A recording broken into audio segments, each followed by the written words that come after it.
sometimes I just feel like I don't get it. And I also really, truly believe this deep down. If you do not ever have times where you just don't get what's going on in the Scriptures, or it's really hard, this is a hard saying. If you never have that experience, then you probably need to read more of the Scriptures. And the reason is not a deficiency in us. The reason is because we are not God. So our ways, as the Scriptures say, are not God's ways.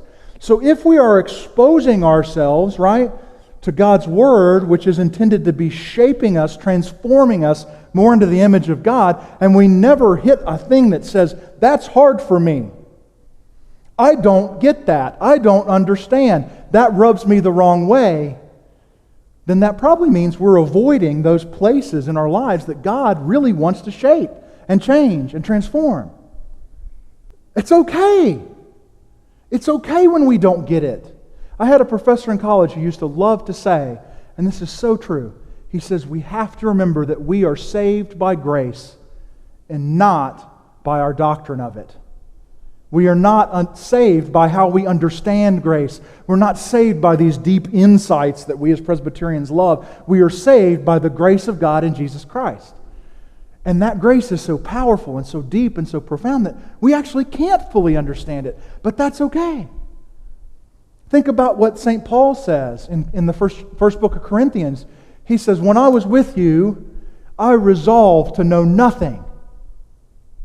Just pause there. I resolved to know nothing. This is Paul, right? Anybody ever got lost in Paul? Remember how I said there are places that you might not understand? Like, go read some Paul, right? I mean, seriously, get into Romans 7 and 9. And anyway, Paul says, I resolved to know nothing except Christ and Him crucified.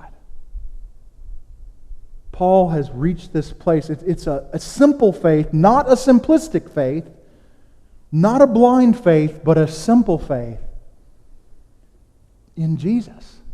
A holding on to who Jesus is. And not a grasping for understanding who Jesus is, but holding on to Jesus Himself. It's really beautiful. It's really good news. It's really okay if there's something we don't understand.